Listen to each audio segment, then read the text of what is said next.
सबैजनालाई स्वागत छ यो हाम्रो विराटनगर स्पोर्ट्स एकाडेमीमा। अब हामी यहाँ दुबीबाट पश्चिम लागिसक्यौँ इन्दिराको सर्टकट बाटो। त्यसै गरी हामी सबैजना प्लेयरहरू मस्त आनन्दले बसेर गइरहनु भइरहेछ।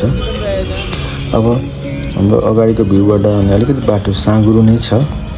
यहाँनिर अब हामी कोसीको छेउछाउ पुग्यौँ। सर हरियालीको आनन्द लिँदै यहाँनिर धेरै हरियालीहरू छन्। अब हाम्रो यो बन्डाबारी भन्ने ठाउँ होला सायद, यहाँनिर पुग्यौँ। लगभग कोसीको नजिकै पुगिसक्यौँ।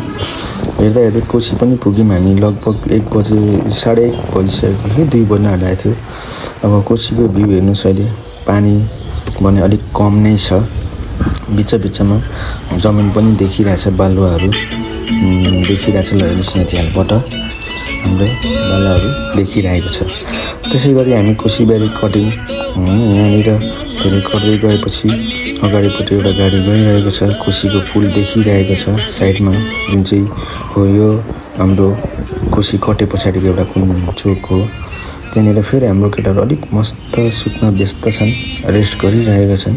अब गेम चाहिँ एकछिनमा, त्यही भएर आनन्दले रेस्ट पनि गरिरहेको होला।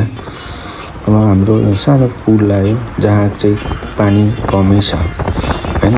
त्यसरी हाम्रो यसपछि कञ्चनपुर आउनु छ। कञ्चनपुर सप्तहरी, कञ्चनपुर पछाडि नेक्स्ट स्टप नै मौली हो। बाटो चाहिँ अलिक बन्दै आएकोले हुनाले अलिक बिग्रिरहेको छ। बिचमा हामीले सानो खाजा खाने निर्णय गऱ्यौँ यो मन्दिरको छेउमा। यहाँनिर खाजाको लागि हाम्रो प्लेयरहरू सबैजना निस्किँदै हुनुहुन्छ। सानो हामीले खाजाको पनि व्यवस्था गरेको थियौँ, किनभने अलिकति प्लेयरहरूलाई चाँडो लिएर आएको थियौँ। त्यही भएर धेरै नभए पनि ठिक्क, धेरै खायो भने फेरि खेल्न सक्दैनन्। पानीहरू लिँदै खाजाहरू लिँदै यता मन्दिरको साइडमा हामी लाग्दैछौँ।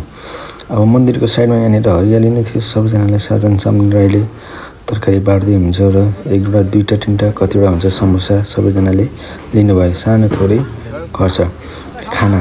अब सबैजना उभिँदै, कोही उभिँदै बस्दै खाइसक्यौँ हामीले। अनि फोहोर सबै एकै ठाउँमा राख्यौँ र गयौँ। अब यहाँनिर मौली पुग्न लाग्यौँ। मौलीसँग फोनमा पनि कुरा गर्दै हुन्छ। यो खोला कट्न साथ मौली आउँछ। यो पुल बनेको लगभग 7-8 वर्ष भइसक्यो, तर अझै पनि मजाले सञ्चालनमा आउन सकेको छैन। किन हो?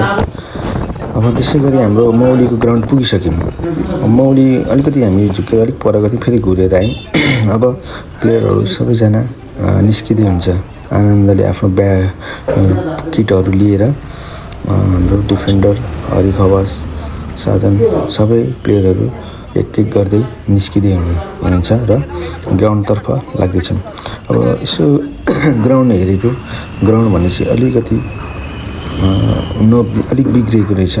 मजाले ग्रास बल खेल्न नमिल्ने, तर त्यस्तो साह्रो पनि होइन। र यो हाम्रो प्लेयर बक्स हो। अब यहाँनिर जर्सी लगाउनु भने सबैजनालाई। अब त्यसै गरी वार्मअपको लागि मैले पठाएर वार्मअप गर्दै हुन्छ। हाम्रो सन्दीप बराइले चाहिँ वार्मअप गराउँदै हुन्छ, स्ट्रेचिङ गराउँदै हुनुहुन्छ। र त्यसै गरी फेरि अझै स्ट्रेचिङ 5-7 मिनटको रहेको हुन्छ। अब स्ट्रेचिङ गरिसकेपछि यसरी वार्मअप एक्सर्साइज स्ट्रेचिङ, अब अपोनेन्टले पनि स्ट्रेचिङ गर्दै हुन्छ। यसै गरी हामीले आज सानो ब्लग बनाउने ट्राई गरेको छौँ। अब कस्तो लाग्यो हामीलाई लाइक र हाम्रो पेजलाई फलो पनि गरिदिनु होला र कमेन्ट गर्न नबिर्सनु होला। प्लेयरहरू सबैजना फिफा एन्थेमको साथमा ग्राउन्डभित्र बसिसक्नु भएको छ र गेम चाँडै नै स्टार्ट हुन गइरहेको छ। लगभग 3 बजेपछि गेम 3 बज्न लागेपछि गेम स्टार्ट भएको हो। अब टसमा के हुने हो थाहा छैन। प्लेयरले एकअर्कालाई हात मिलाउँदैछन् रेफ्रीसँग र अपोनेन्ट टिमसँग। त्यसै गरी हाम्रो रेफ्री हुनुहुन्छ एकजना मोहन चौधरी, अनि अरू 2जना खै म नाम चाहिँ थाहा छैन, म चिन्छु। दुईटै प्लेयरले आफ्नो प्रे गर्नतिर लागिसकेका छन् र प्रे गर्दैछन्। अलि सानो प्र्याक्टिस अब के भन्नुहुन्छ कुरा गर्दैछन् दुई चाहिँ टिमकोले। अब त्यसै गरी हामीले यो गेम स्टार्ट गर्न लागिसकेका छौँ।